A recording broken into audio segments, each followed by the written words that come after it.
байна. За энэ цагийн шинэ видео. Let's go. Хийгээгүй 2-7 онсон байна. Ярих зүйлийнх нь шууд бичлэгэнд орцгоё. За эхний сэдв бол хипхопоос жаахан өөр сэдв Grimix болон Chami нэр толбогдож байгаа Монголын YouTube-рууд. За тухайлбал энэ 7 хоногт Chami болон Grimix Юу энэ хоёр үерхэд байгаа мó?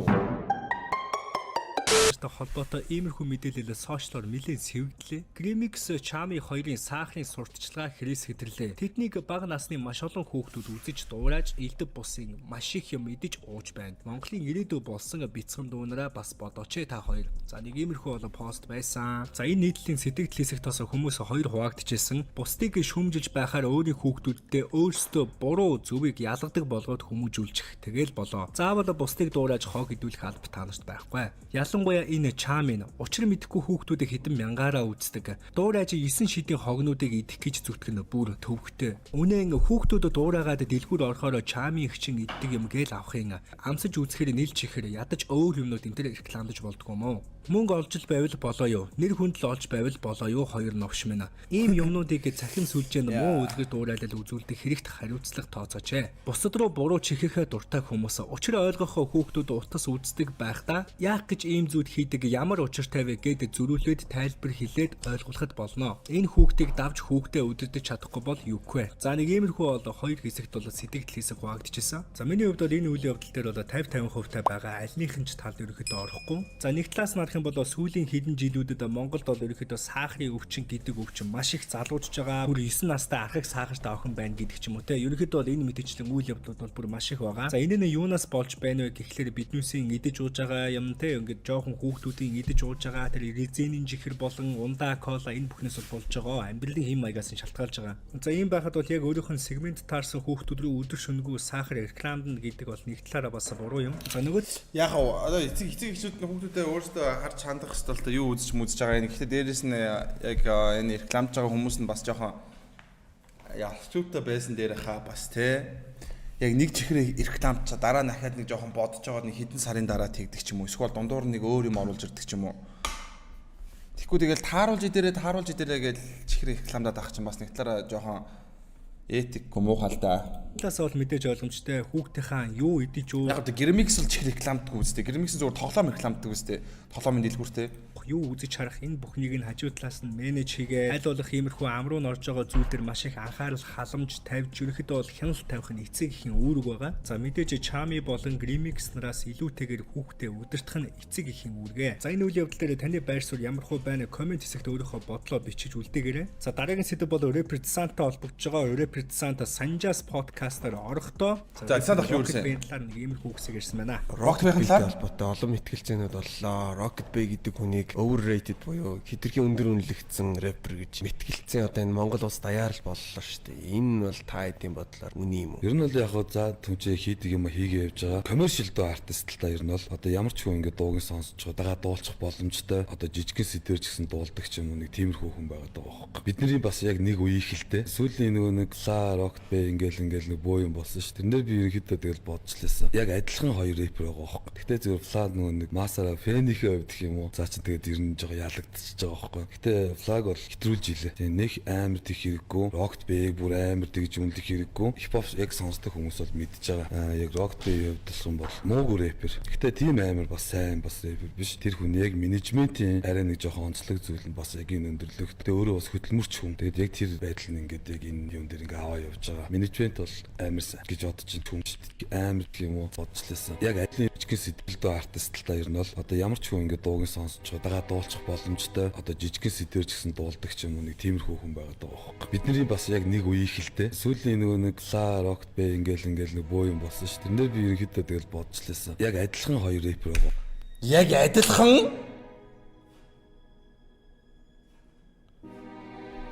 яаж Rocket Bay хоёр адилхан байгаад байгаа юм бэ? Адилхан шин чанар байна уу? Чад энэ өндөрлөх. Тэгээ өөрөө бас хөдөлмөрч хүн. Тэгээд яг тэр байдал нь ингээд яг энэ юм дээр ингээ аваа явж байгаа. Менежмент бол тэр хоёр дуулаа. Зөвл бодолтой. Маш бодолтой юм шүү. За Represent-ийн хувьд бол нэг иймэрхүү байр суурийг рэпер Rocket Bay-ийн талаар хэлсэн ба. Гэхдээ нэг зүйл бол үнэ. Descent Rocket Bay хоёр хэрвээ биевлэх юм бол Rocket Bay яах easily дийлнэ гэж бодож байна. Би бол. байгаа. За энэ рилний комент хэсэгт бол ихэвчлэн репрезентыг жоохон муусан те ерөнхийдөө дийчтэй за нэг иймэрхүү комментүүд бас маш их байсан. За миний хувьд бол энэ үзэл бодол дээр нь репрезентыг муулж байгаа ч үгүй юм уу те ерөнхийдөө бол иймэрхүү хүмүүстэй санал нийлэхгүй байгаа. За яагаад гэх юм бол репрезентийн хувьд өмнө жил цэнгэлгээ тоглолттой байсан, энэ жилд тоглолттой байсан. Тэгээ ерөнхийдөө бол тоглолтоо хийгээд ерөөсөө огт алга болдоггүй үргэлж хипхоптой бол үнэнч байгаа. Маш олон жил хипхоптой үнэнч байж тонотыг үүсгэн байгуулж араас нь ladies only гэх мэтчлэн те Монголынхоо энэ хөгжмийн урлагийн одоо энэ дэвшилт зах зээл дээр бол маш их хөрөнгө оруулалт хийсэн маш их гавьяатай өнгөж би бол репрезентыг хардаг. За тийм ч учраас ерөнхийдөө репрезентыг ингэж муулж бичиж байгаа хүмүүстэй огт санал нийлэхгүй байгаа. За иймэрхүү муулж бичиж байгаа маш олон сэтгэлдлүүд нь бол угаасаа л тэр рэпер Rocket Bey-г дэмжсэн ч үгүй юм уу те одоо чи бол ингээд Rocket Bey-ийн хаач хүрэхгүй гэдэг сэтгэлдлүүд байгаад байгаа. А тэгэхээр ерөнхийдөө бол зарим нэгэн Rocket Bey-ийн фэнүүд. За миний хувьд бол би өмнөх маш олон бичлэгүүд дээрээ хэлжсэн би рэпер Rocket Bey-ийн дуунуудыг бол багасаа сонсдог байсан. Яа харахгүй зүрхэнд үлдсэн маш олон дуунуудтай. А би түүнийг бол яа харахгүй номер 1 рэпер гэж дотроо боддог, үнэлдэг. Мэдээж хүнийг дэмжиж болно, үнэлж болно. А гэхдээ жоохон логиктой тий. Ерөнхийдөө бол хар ухаанаар биш, хэд туушралтай биш. Рэпер Десантийн хувьд бол Rocket Bey яа харахгүй хипхоптой үнэнч байдаг. Яг хипхопо амьдралаа болгож байгаа хүн. Мэдээж эсрэг талд нь бол хизээч Rocket Bey-г энэ хүн үгүйсгээгүй байна. А би ч гэсэн ерөнхийдөө бол хизээч үгүйсгэж ярихгүй. А тэгэхээр рэпер Rocket Bey хэм муухай харагдуулдаг вэ гэхлээр зарим нэгэн орг фэнүүд нь хэд туушрдаг. Өөрийн гэсэн тарихгүй хэд орг фэнүүд нь рэпер Rocket Bey-г үнэхээр муухай харагдуулж байна. Энэ бол зүгээр миний бодол шүү. Рэпер Rocket Bey болон Mr. D-ийн энэ асуудал дээр та бүхэн бас комент хэсэгтээ сэтгэлдээ бичиж үлдээх боломжтой. Ерөнхийдөө бол танд яаж туссан бэ? За дараагийн сэдв бол өнгөрсөн 7 хоногт болоод өнгөрсөн рэпер K-ийн тоглолттой холбогдож байгаа. Юу вэ? K гэдэг хүн тоглолтоо хийц юм уу? Тоглолтын зохион байгуулалт болоод рэпер K-ийн перформанс ерөнхийдөө өөр амсгалаа түн дайжгүй маш гоё тоглолт болсон гэж тоглолтыг үзсэн хүмүүс нь сэтгэлдээ илэрхийлжсэн. За мэдээж би даасан тоглолтоо түн амжилттай маш гоё зохион байгуулсан рэпер K-т бас юуны төрөнд баяр хүргэх зүйтэй байх. Харин тоглолтын үеэр рэпер Гүнсороо бяцхан нэг асуудал гаргасан. Ерөнхийдөө бол яг тайзан дээр нэг хүнтэй маргалдаад байгаа юм уу? Хамгаалагчтай маргалдаад байгаа юм уу? Ерөнхийдөө бол нэг тиймэрхүү дүрс бичлэг бол сошиал медиа явсан. Хүмүүс бас над руу явуулсан. Хэдүүлээ дараах бичлэгээс үздэцгээе.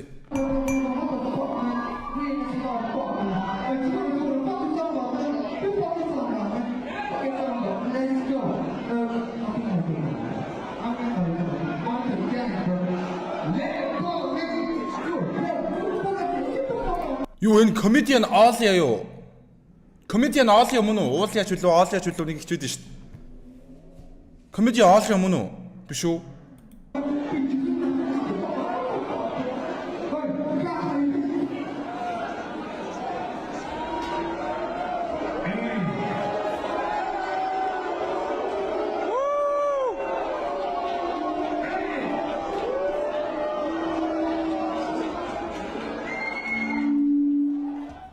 За манай үний хувьд бол уухамаа жаахан хэтрүүлсэн ерөнхийдөө хит их согтолтой. За байдал бүр эвгүүтэд ирэх үедээ тоглолтын ерөнхий найруулагч Хуйгаа ах бол ерөнхийдөө бол түүнийг тайзнаас авч гарч байгааг та бүхэн сайн харсан байх. За тэгэд мэдээж энэ дээр нэг хайхтар олон юм яриад явах вэ? Хин нэгэнтэй зодоо модоо үүсгүү, ганц хоёр зүр үл ойлголцол ерөнхийдөө байж боллоо яах вэ? За тэгээд рэпер Гүнс ортой холбоотой нэг иймэрхүү мэдээлэл их үедээ тоглолт хамгаалагч нар нь лай болоодсэн болов яасан юм бол ерөөсөө юу ч ойлгосонгүй. Тайзнасгүй ганц хоёр мэдээлэл бол дуучин BX-тэй холбогдож байгаа. За энэ 7 хоногт дуучин BX-тэй холбоотой мэдээлэл туг цагийн цуссан шүү дээр гарсан дуучин BX буюу Ц Батбаатар соёлын тэргүүний ажилтан болжээ.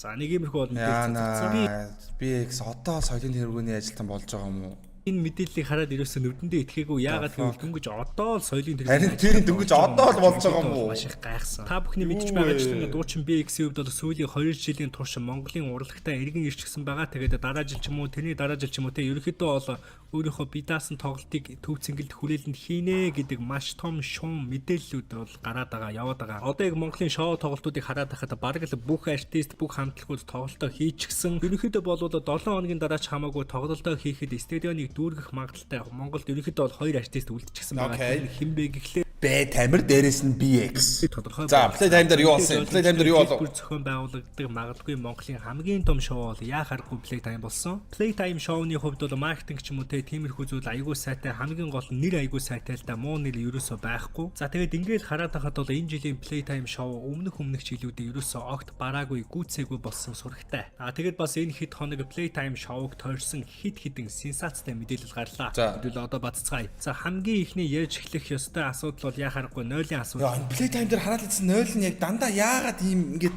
жил болох яагаад 0-ийн асуудалтай байгаад идэв. Энэ амар сонирн байгаад их юм. Үнэхээр тийм хэцүү байд юм бах та. Гэж бодож байна. Гэхдээ 0 нь юусоо тийм хүрэлцээгүй 0 нь баг байсандаа биш шүү. Тэр гоё ганган сайхан эмэгтэйчүүд, залуучууд 0-ыг хэрхэн ашигласандаа шүү. За хэдүүлээ дараах бичлэгийг үзсгэе. Тэгээд ийм шижгийн бичлэг үзүүлээ шүү. Playtime 2025 арга хэмжээний үеэр 10 сүх 33 хайч 7 зодооны хэрэгсэл илрүүлэн хураажээ. Цагдаагийн байгууллагаас дээрх шалгалтыг Баяр наадмын өдрүүдэд мөн зохион байгуулна гэдгээ мэдгдлээ. Эдгээр зүйлсийг авч явсан тохиолдолд зөрчлийн тухай хуулийн 5-1-ийн 2-т заасны дагуу арга хэмжээ авч W байсан юм уу? За нэг иймэрхүү мэдээлэл цацагдсан. За тэр хайч матча зодооны хэрэгслүүд болон тэр 10 сүх яг яаж байгаа юм бэ те. Playtime үзэх гэж явж иж сүх байж орж байна. Энэ яг Энэ сүх нь яг нөгөө нэг outfit-ийнх нэг хэсэг байвал яг уу нөгөө нэг cowboy моёх нэг юм мод хагалдаг хэрэгсэл ч юм уу те нэг тийм аксессуар байвал байж болох юм те бас аксессуарны хэсэг бас байж болох юм сүх бол тэгэхээр бас тэгэхээр 10 гэдэг чинь бас амар л да. Юу гэсэн үг вэ? Сүхээр ороод ажил хийх гэдэг юм уу? Эсвэл хит рок гэхээр те ерөөдөө мод хаглах гэдэг юм уу? Энэ бас айгүй ойлгомжгүй байсан. Дараагийн асуудал гэх юм уу яг юу гэх юм те? За энэ нь бол рэпер 291 иймэрхүү стори хийсэн байсан. Хууль хүчний байгууллага шаардлага тавилаа. Шаардлагыг нь биелүүлж шалгууллаа. Ямар нэг асуудал зөрчил буруу юм гарч ирсэнгүй. 2 сар бэлдсэн перформансоо тавьж чадсангүй. Баярлалаа. Баяр хүргэе мундаг байлаа. Хармав. За нэг иймэрхүү стори бол хийсэн байгаа. За Playtime шоуны үеэр бол хар тамхитай тэмцэх тасгийнхан бол маш идэвхтэй ажилласан сурагтай байна. Майхангаа цоохгоо нөгөө хадахгаа сүхгүй биш алхаар цохих хэрэгтэй байсан тэр чинь алхах хэрэгтэй байсан. Энэлээ тайзны ард за барагда бүх артистуудаас ерөөдөө хар тамхины шинжилгээ авсан сурагтай. За яг энэ асуудлаараа Morning Star хамтлагтай холбоотой нэгэн харамсалтай мэдээлэл цацагдсан гэх юм уу да. Зариг цэгийн дээр иймэрхүү мэдээлэл цацагдсан хар тамхитай тэмцэх газрын албан хаагчид Playtime фестивалийн үеэр иргэдийн мэдээллээр с 4 иргэнээс шинжилгээ авахд нэг иргэнээс мансууруулах төрлийн бодис илэрсэн шинжилгээгээр тогтоогдож мөрдөн шалгах ажиллагаа үргэлжилж байна гэж цагдаагийн ерөнхий газраас мэдээллээ. Шинжилгээ авсан 4 иргэний тухайд Morning Star хамтлагийн гишүүд бөгөөд нэг гишүүнээс нь мансуурах төрлийн бодис илэрчээ. За нэг иймэрхүү мэдээлэл бол сошиалоор нийл цацагдсан. За яг энэ үйл явдал дээр бол хүмүүсийн сэтгэл нэг иймэрхүү байсан. Одоо тэгээд хариуцлага хүлээжтэй. Сайхан нэр төрөө ингэж баллах ямар хэрэг байна. Зараад байгаа нийлүүлээд байгаа лалруудыг нь бариачаа гүлгнүүдээ. Хэрэглэгчийг нь шоронд биш эмнэлэг тэмчлээ. За нэг иймэрхүү маш олон сэтгэл байсан хамгийн сонирхолтой нь Morning Star хамтлагийн менежер Насаа гэх эмэгтэй өмгөөлөгч авч байгаадаа сайхан үзүүлсмээрээ санагдаж байна шүү. Зүгээр байхад зүгээр байгаарай. Хамтлагийн төлөө ингмээргүй байгаа юм да. За нэг иймэрхүү зүйлийг бол өөрийнхөө Instagram story дээр хийсэн. За дараагийн нэгэн асуудал нь бол Playtime шоуг зохион байгуулдаг Нацхай хэмээх хүний сторитой холбогдож байгаа. За энэ хүн өөрийнхөө Instagram story дээрээ яасан их плейт зардын ирэх жилээс артистуудад плейт өгөхийг зогсоолоо. Бас спонсоруудад өгдөг плейтийн тоог эрс багасгана. За нэг юм story хийсэн байсан. За үүнийг нь бол Playtime 2025 явах хүмүүс гэдэг групп дээр та нарыг хэтэрхий их плейт зараад боосоо уурлуулчихсан юм байна штэ. Хамтарч ажилладаг газруудын хүмүүс бас их зараад байгаа бололтой. За ерөнхийдөө ингэж бичсэн байсан. Энэ дээр нь бол хүмүүс баахан хаахад арсан байсан. За энэ нийтлэлийн сэтгэл хэсэгт хүмүүс өөрсдийнхөө байр суурийг өө тэр чин заавал Playtime дээр хэрэглэсэн хэрэглээгүй ямар ч хамаагүй шүү дээ. Тэр чинь өмнө нь ингээд хэрэгэлсэн бол тэр чинь дараагийн 3-4 сар 5 сарын хугацаанд ч юм уу ингээд шээснээс чи илэрнэ шүү дээ. Тэр заавал Playtime дээр хэрэглэсэн хэрэглээгүй хамаагүй баха. Биэнд нь байгаа л бол ингээд нэг удаа тэгсэн л бол хэлхийлжсэн өөрсдийнхөө аккаунтыг хажаагаад өөрөө баахан баартартай плейт өгчөөд зарахгүй яах юм эмээ өвгөө аваад орох юм уу пиццаа лайн апын шаахгүй байгаа болохоор зараад байгаа гэдгийг хэлээд өгөөсэй. За тэгэд яг нэг иймэрхүү тайпны маш олон сэтгэлдлүүд байсан. Тэгэд энэ жилийн Playtime бас юугаараа шүүмжлүүлж байсан бэ гэхлээр ерөнхийдөө бол лайн апын хувьд бол өмнөх жилүүдээс муутсан ерөнхийдөө баахан DJ тоглож байгаа гэж бол маш олон хүмүүсийн шүүмжлэлийг авсан. За нэг иймэрхүү адал явдал сенсацтай Playtime 2025 шоу болоод өндөрлөлөө. Playtime болох болгон дандаа нэг 0-ийг хэрүүл байнгын байх юм тийм. Ямар хөө болоод өндөрлсөн бэ те. Why 0-ийг бичээрэй. Тэгээд бас дараа жил үзэхгүй гэдгээ бичээрэй. Үзэхгүй бол яагаад гэдгээ бас бичиж үлдээвэл тун сайн байна. За тэгээд миний удаагийн бичлэг үгээр өндөрлөж байна. Subscribe дарга бумартаараа бичлэг таалагдсан бол та бүхэн бас лайк дараарай. Сакаут түрээштэй үзэгчтэй. Чамайг алдвал нэхэн даага. Би чанс босод төмсүүдэд боингийн жаага.